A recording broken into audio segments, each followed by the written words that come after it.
Hey there, this is Damian Holbrook from TV Guide Magazine and TV Insider, and I am talking with the cast of NBC's BREA, which just returned for its second season. Mom, run! Since the day we got here, You know who we are? we have fought for our lives, There's something in the water. for our families, I love you, Lucas. and we're not going to stop until we make it out of here. First, I have to ask about Izzy because this is not going to be easy. Never easy.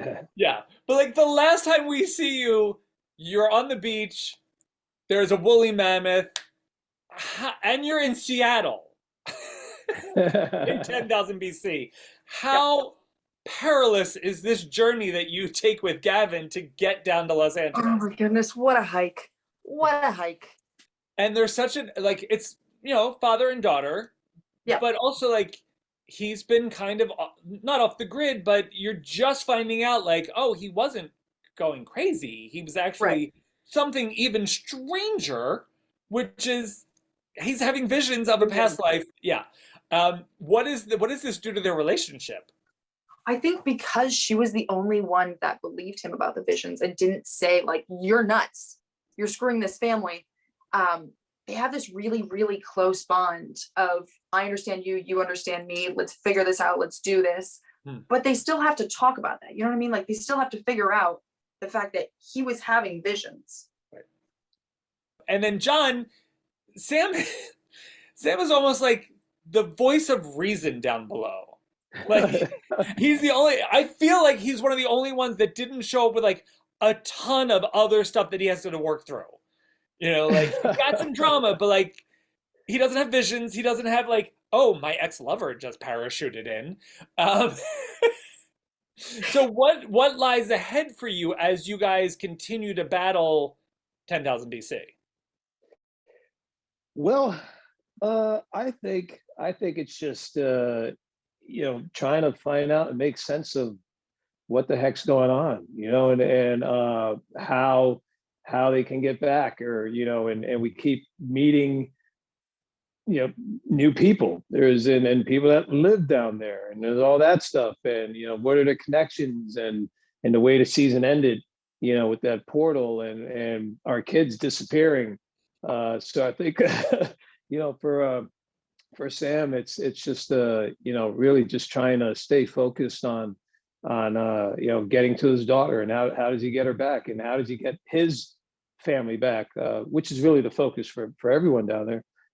So I think it's just it's like a nightmare dream kind of thing that you're living, and you don't know it's real, is it not real, and you just got to go with what the heck's going on and try to move forward. Chiké, there's so much to go, like, this guy is kind of damned if you do, damned if you don't. Yeah, you're right. I think for Ty, though, it was a very simple decision to make.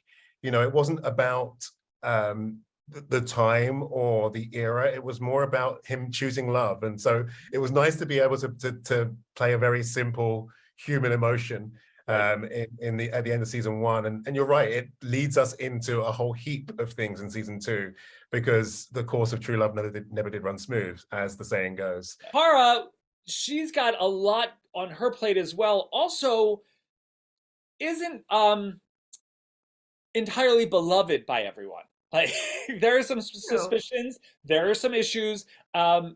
What's her arc this season? Like, how is she kind of fitting in with all of this now? Yeah, you're definitely going to see a lot of those politics that are playing in within the fort, and the fort's needs are going to definitely come into conflict with that of the people of the Clair and the Sky people this season. And of course, Ty and Para are part of that and in the center of it. And actually, at some points they're going to be torn by it, because it's conflicting interests of the two groups. So we'll definitely see that. We don't want to spoil anything, but the last time we saw you guys, you were vanishing.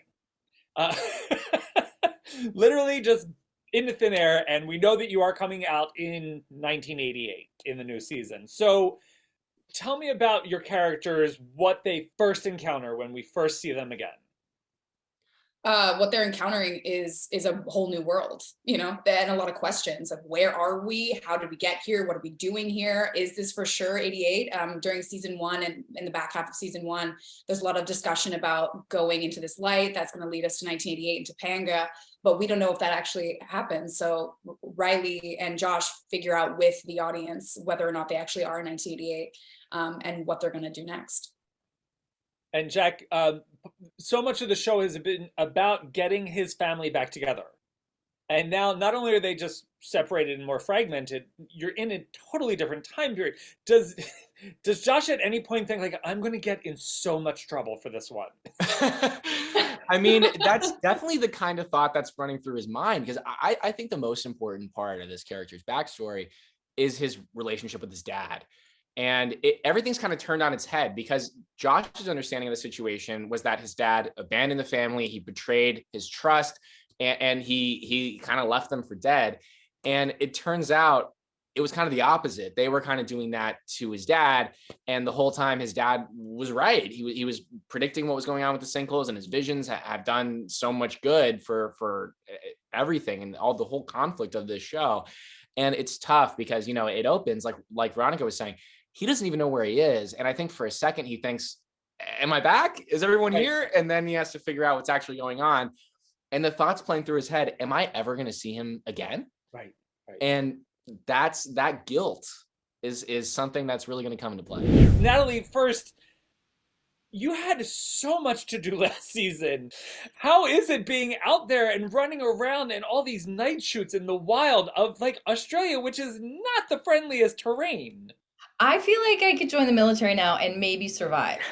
Maybe. I feel like, I mean, you know, it's not quite the same thing, but yeah, it's funny how sort of used to it you get after, you know, doing it for months and months and months. I don't even know what I would do on a soundstage at this point. I would be like, who has the hot water bottle? Who's got, you know, what, like 16 coats that we just, because we have a system now, you know.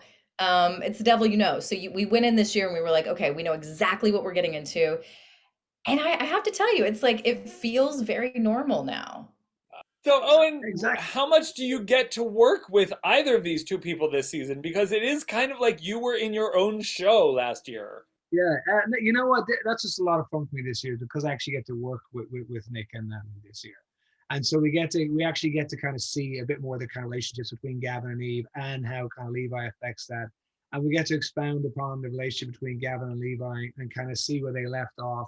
I think it's really important because you got two guys who are best friends, and they've kind of, you know, obviously one of them has been betrayed very heavily by the other, and you know, and that's not me, that's Nick's character. He's betrayed my character very heavily.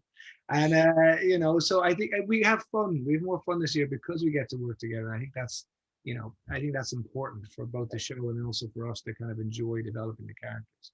And now, Nick, what does Levi get into as we go forward? Because the great thing about the show now is, like, in season 2, you get to expand the relationships of everyone on the show. And it's all based on your location.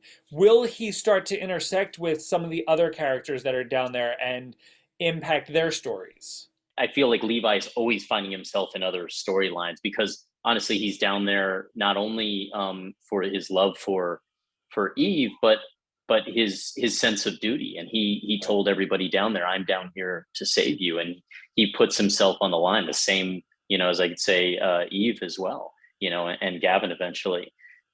Everybody ends up, there's more to fight for because we become more of a family and not just, you know, friends. La Brea season 2 on NBC. Natalie, Owen, Nicholas, thank you guys so much.